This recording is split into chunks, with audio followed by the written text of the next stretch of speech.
রাজমহল নাটকের ৭৮ নম্বর পর্বটিতে ঘটে গেল আবার এক নতুন কাহিনী। কিবা ঘটতে চলেছে রাজমহল নাটকের ৭৮ নম্বর পর্বটিতে, তার বিস্তারিত সবকিছু খুলে বলার চেষ্টা করব আজকের এই ভিডিওতে। এবং আজকের এই ভিডিওটি আপনি সম্পূর্ণ দেখলে বুঝতে পারবেন রাজমহল নাটকের ৭৮ নম্বর এপিসোডটিতে কি ঘটতে চলেছে। তো চলুন শুরু করা যাক। রাজমহল নাটকের ৭৮ নম্বর এপিসোডটিতে আপনারা দেখতে পারবেন, যেহেতু অধিরাজ অসুস্থ ছিল, এর জন্য মন্তলেখা মাসি সেখানে অধিরাজকে একটি ওষুধ খাওয়ানোর নামে এমন একটি জিনিস খাইয়ে দেয়, যেটার কারণে অধিরাজের আরো পুরোপুরিভাবে নেশা হয়ে যায় এবং সে নেশাগ্রস্ত অবস্থায় সেখানে বসেছিল। ঠিক সেই জায়গাতে স্বরাজ হাজির হয় এবং বলে যে, দাদা আমি তোমার জন্য কিছু একটি ব্যবস্থা করেছি। তখন এই বিষয়গুলো শোনার পর সেখানে অধিরাজ বলে, এমনি আমার মাথা অনেক ঘুরছিল, এই জন্য আমি এখন কোথাও যাব না। তবে স্বরাজ তাকে অনেকবার জোর করার পর বলে যে, আমি তোমার জন্য শুধু এসব কিছু করেছি, প্লিজ তুমি আমাকে আমার সঙ্গে চলো। আর এই কথা শোনার পর সেখান থেকে কিন্তু অধিরাজ চলে যাবেন নিচে, এবং নিচে গিয়ে দেখবে আসলে তারা সামাজিক কিছু অনুষ্ঠানের ব্যবস্থা করেছে, যেখানে আসলে সুনয়না নাচছিল। অর্থাৎ অধিরাজ সেই জায়গাতে মাতাল অবস্থাতেও সে বুঝতে পারছিল হয়তো বা এটা সুনয়না সে নাচছিল। তবে এক পর্যায়ে দেখা যাবে নাচানাচি সে হয়ে গেলে সেখান থেকে যখন সুনয়না বের হয়ে চলে যাবে, ঠিক সেই জায়গাতে কিন্তু সুনয়নাকে ধরে ফেলবে অধিরাজ মাতাল অবস্থায় এবং বলবে, তুমি না সুনয়না, তোমাকে আমি আমার এই প্রাসাদ থেকে বের করে দিয়েছি, তারপরে তুমি কেন এখানে এসেছো? এরপর এর পিছনে আসল রহস্য কি? এই বিষয়গুলো শোনার পর সেই জায়গাতে হঠাৎ একটি মেয়ে চলে আসবে এবং বলবে, এ সুনয়না নয়, এ আমাদের সঙ্গে নাচানাচি করতে এসেছে এইখানে। আর এই বিষয়গুলো শোনার পর সুনয়নাকে সাথে নিয়ে সেই মেয়েটি সেখানে চলে যাবে। এখন কথা হচ্ছে, তাহলে কে সেই মেয়েটি? আর এই বিষয়টি দেখার পর সুনয়না সেই মেয়েটির কাছে গিয়ে বলবে, ঠিক হয়েছে, তুমি ঠিক সময় এসে আমাকে বাঁচিয়ে নিয়েছো, এর জন্য তোমাকে অনেক ধন্যবাদ। হ্যাঁ, আমি সুনয়না নয়।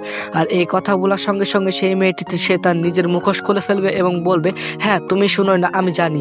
আর যখনই সে তার নিজের মুখের উপরকার ঘোমটাটি সরাবে, তখন সুনয়না বুঝতে পারবে আসলে এটা কে। আসলে এটা হচ্ছে কনক। আর কনককে দেখে একেবারে অবাক হয়ে যাবে সুনয়না। আর অন্যদিকে এক পর্যায়ে দেখা যাবে সেখানে কনক এবং সুনয়না তারা দুজনে কথা বলছিল। বিশেষ করে সেই জায়গায় আসতে সুনয়না কনককে প্রশ্ন করছিল, আসলে কেন রানীমা অধিরাজকে মারতে চাইছে, এর পিছনে আসল রহস্য কি, এটা আমাকে অবশ্যই জানতে হবে। তুমি কি কিছু জানো কনক? আর কনককে এই কথা বলার সঙ্গে সঙ্গে কনক উঠে বলে, না আমি এসব কোনো কিছু জানি না, তবে এইসব কিছু বিষয়ে তোমাকে একজনে হেল্প করতে পারবে, সেটা হচ্ছে অধিরাজের মা। আর এই কথা শোনার পর সেই জায়গাতে সুনয়না বলবে, আসলে অধিরাজের মা এখন কোথায় রয়েছে সেটা তো আমি জানি না। এর জন্য সেই জায়গাতে কনক বলবে, চলো দুইজনে মিলে তাকে খোঁজার চেষ্টা করি, এবং তাকে খুঁজে পাওয়ার সঙ্গে সঙ্গে আমরা সবকিছু বুঝতে পারবো। আর এই কথা বলে সেই জায়গা থেকে কিন্তু কনক নিয়ে চলে যাবে অধিরাজের মাকে খোঁজার জন্য সুনয়নাকে। সেখানে গিয়ে দেখবে আসলে অন্যদিকে দেখা যাবে স্বরাজ তার নিজের মাকে প্রশ্ন করেছে, মা তুমি কেন অধিরাজকে মারতে চাইছো, এর পিছনে আসল রহস্য কি? আসলে এর পিছনে আসল রহস্যটা হচ্ছে, তখন মন্তলেখা মাসি স্বরাজকে বলবে, তুমি আমার সঙ্গে চলো, তাহলে তুমি সবকিছু বুঝতে পারবে। আর এই কথা বলে স্বরাজকে সে নিয়ে চলে যাবে এক কাল ভবনে, যেখানে দেখা যাবে একটি কাল অস্ত্র নামের একটি জিনিস, যেটা নাকি দুই ভাগ হয়ে রয়েছে। আর সেটা দেখানোর পর সেই জায়গাতে কিন্তু মন্তলেখা মাসি বলবে, এর এক ভাগ রয়েছে আমার কাছে আর এক ভাগ রয়েছে অধিরাজের কাছে। আর এটা পেলে আমি হয়ে যাব সব দেবতাদের এবং রাক্ষসদের সবার ওপর দিয়ে। আমি যখন চাইবো মানুষকে মারতে পারবো, আমি যখন চাইবো, যখন যাকে ইচ্ছা তখন তাকে মারতে পারবো। আর এর জন্য মূলত আমি এই সব কিছু করে বেড়াচ্ছি। আর অন্যদিকে দেখা যাবে কনক এবং সুনয়না তারা চলে গিয়েছে রানীমাকে একটি বন্ধ গুহার কাছে খোঁজার জন্য। আর সেখানে গিয়ে দেখে সেখানে আগে থেকে কিন্তু স্বরাজ এবং মন্তলেখা মাসি তারা বড় একটি যজ্ঞের আয়োজন করছিল। এর জন্য সেই জায়গাতে কনক সেই বুদ্ধি করে সেই জায়গাতে সুনয়নাকে বলে, তুমি এখানে এখন যাবে না, আমি এখান থেকে যখন আমি কনক গিয়ে সেই জায়গাতে মন্তলেখা মাসিকে বলবো যে তোমার মতো রাক্ষসিনী আমার কি করতে পারবে, এবং বিভিন্ন রকমের কথা বলবো এবং তাকে আমি রাগিয়ে দিব। ঠিক সেই সময় সে আমার পিছু পিছু হাঁটবে, আর ঠিক সেই জায়গাটি সুযোগ নিয়ে, আর ঠিক সেই বিষয়টি সুযোগ নিয়ে তুমি ভিতরে চলে যাবে এবং রানীমাকে খুঁজে বের করবে। আর এই কথা বলাও শেষ, ঠিক চলে যায় কনক রানী সেই জায়গাতে মন্তলেখা মাসির কাছে এবং গিয়ে বলে, মন্তলেখা মাসি তুমি আমাকে কখনো ধ্বংস করতে পারবে না এবং তুমি আমাকে কখনো মেরে ফেলতে পারবে না। আর এই কথা শোনার পর মন্তলেখা মাসি একেবারে খেপে যায় এবং তার পিছু করতে থাকে।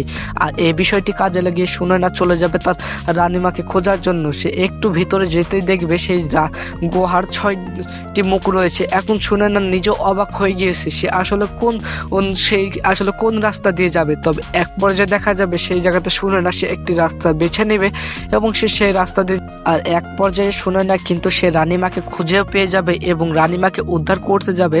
ঠিক সেই জায়গাতে দেখা যাবে অনেকগুলো সাপ এসে সুনয়নাকে ঘিরে ধরবে। তখন সুনয়না আসলে বুঝতে পারবে না আসলে সে এখন কি করবে, যার কারণে সে মাটিতে লুটিয়ে পড়বে। ঠিক তার আর গলাতে একটি আসলে মঙ্গলসূত্র রয়েছে, যেটা দেখে সব সাপগুলো পালিয়ে যাবে। আর এটা দেখে বুঝতে পেরে সুনয়না বুঝতে পারবে আসলে এটার কারণে মূলত সব সাপগুলো পালিয়ে যাচ্ছে। আর এই বিষয়টি সুযোগ নিয়ে সেই জায়গাতে রানীমাকে উদ্ধার করে ফেলবে সুনয়না এবং তারপরে প্রশ্ন করবে রানীমাকে, আসলে রানীমা কেন মন্ত্রলেখা মাসি আসলে অধিরাজকে মারতে চাচ্ছে, এর পিছনে আসল রহস্য কি।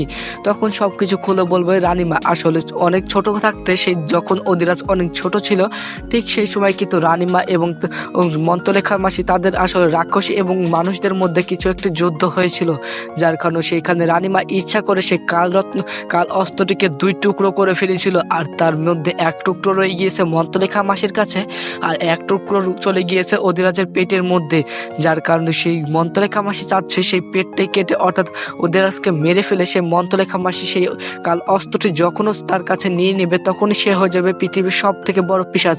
অর্থাৎ সে চাইলে মানুষকে মারতে পারবে এবং সে যখন যা চাইবে তখন সে তাই করতে পারবে। আর এই সব কিছুর জন্য মূলত সে এমন করছে। তবে আরেকটি বিষয় এই জায়গাতে অধিরাজের মা সুনয়নাকে খুলে বলে, আসলে অধিরাজ যখন বুঝতে পারবে যে তার কাছে অলৌকিক একটি শক্তি রয়েছে ঠিক তখনই সে তার শক্তির ব্যবহার করতে পারবে। আসলে তোমাকে এখন ওকে জানাতে হবে যে আসলে ওর ভিতরে কোনো একটি অলৌকিক শক্তি রয়েছে, যেটা বুঝতে পারলে সে নিজের শক্তি খাটাতে পারবে। আর এই বিষয়গুলো শোনার পর অধিরাজ যখন বাড়িতে তার ভাই অর্থাৎ স্বরাজের সঙ্গে চাকু প্র্যাকটিস করছিল, অর্থাৎ চাকু নিয়ে প্র্যাকটিস করছিল, ঠিক সেই জায়গাতে কিন্তু অধিরাজ মনের ভুলে এমনভাবে একটি চাকু চালায় যেটার দ্বারাতে কিন্তু স্বরাজের একটু হলেও ক্ষতি হতে চাচ্ছিল এবং তার চাকুটি পুরো ভেঙে যায়, যেটা দেখে বুঝে ফেলে যে অধিরাজ আসলে তার ভিতর কোনো না কোনো ধরনের একটি শক্তি রয়েছে, যার ফলে এমন অলৌকিক ঘটনা ঘটছে। তো এমনই ধামাকাদার কাহিনীর মুখোমুখি হতে চলেছেন আপনারা এই রাজমহল নাটকের আগামী এপিসোডটিতে। তো বিস্তারিত জানতে হলে অবশ্যই কিন্তু ভিডিওটিতে লাইক দিবেন এবং আমাদের এই চ্যানেলে রাজমহল নাটকের সকল প্রকার আপডেট সবার আগে দেওয়া হয়। তো ভিডিওটি সম্পূর্ণ দেখার জন্য আপনাকে অসংখ্য ধন্যবাদ।